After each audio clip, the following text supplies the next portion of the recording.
তিন দিন ধরে ঢাকার হযরত শাহজালাল আন্তর্জাতিক বিমানবন্দরে অপেক্ষা করছেন নাটোরের ইলিয়াস হোসেন। ধারকর্জ করে গ্রিন লাইন এজেন্সি নামের একটি রিক্রুটিং কোম্পানির হাতে তুলে দিয়েছিলেন 60,40,000 টাকা। সব ঠিকঠাকই ছিল। শর্ত অনুসারে ওই কোম্পানি ইলিয়াস হোসেনকে মালয়েশিয়ায় যাওয়ার বিমানের টিকিট দেবে, কিন্তু 3 দিন ধরে অপেক্ষার পরও মেলেনি টিকিট।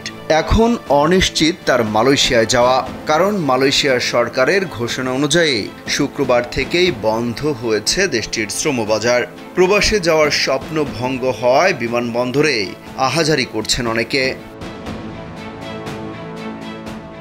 ভুক্তভোগীর তালিকায় কেবল নাটোরের ইলিয়াস হোসেনই নয়।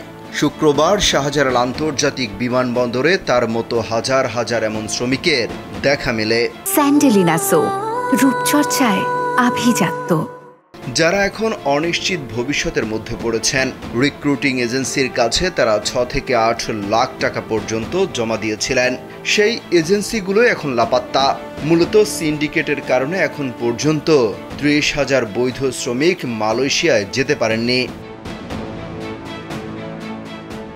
বাংলাদেশ জনশক্তি কর্মসংস্থান ও প্রশিক্ষণ ব্যুরো বা বিএমইটির তথ্য বলছে, গত 21 মে পর্যন্ত প্রবাসী কল্যাণ মন্ত্রণালয় 5,23,834 জন কর্মীকে মালয়েশিয়ায় যাওয়ার অনুমোদন দেয়।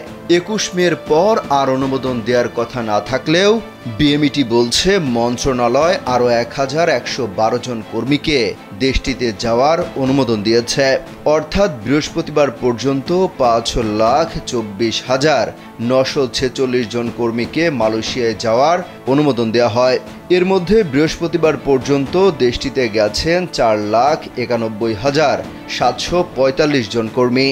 সবশেষ শুক্রবার আরও 1,500 জন কর্মী মালয়েশিয়ায় গেছেন। সব মিলিয়ে ভিসা অনুমোদন পাওয়ার পর 30,000-এর বেশি কর্মী যেতে পারছেন না।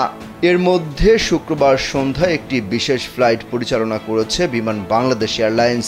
সন্ধ্যা 7:15 বিমানের ঢাকা কুয়ালালামপুর রুটে একটি বিশেষ অতিরিক্ত ফ্লাইটে মোট 271 জন যাত্রী পরিবহন করা হয়। তারপরও এখন পর্যন্ত বিরাট সংখ্যার শ্রমিকের মালয়েশিয়ায় যাত্রা অনিশ্চিত, অথচ এদের বৈধ ভিসা ওয়ার্ক পারমিট রয়েছে। এসব শ্রমিক কয়েকদিন ধরেই ভিড় জমান বিভিন্ন এজেন্সির সামনে। নানাভাবে চেষ্টা করেও টিকিট পাননি তারা। অন্যদিকে নয়াপল্টনে বিভিন্ন এজেন্সির সামনে শত শত লোক রাত থেকে অপেক্ষা করেছেন মালয়েশিয়ায় যাওয়ার টিকিটের জন্য। RI brothers, Abid air travels, AZ international, mom and mom tour and travels সহ বেশ কয়েকটি এজেন্সিতে গিয়ে তাদের অফিস বন্ধ পাওয়া গেছে। এসব এজেন্সি যাত্রীদের কাছ থেকে লাখ লাখ টাকা হাতিয়ে অফিস বন্ধ করে বসে আছে। একটি সূত্রে জানা যায়, বিভিন্ন এজেন্সির মালিকরা সিন্ডিকেট করে ভুয়া কাগজপত্র দেখিয়ে 5 থেকে 6 লাখ করে টাকা নিয়েছে, অথচ কোনো টিকিট দিতে পারেনি তারা। অমিত হাসান রবিন, কালবেলা।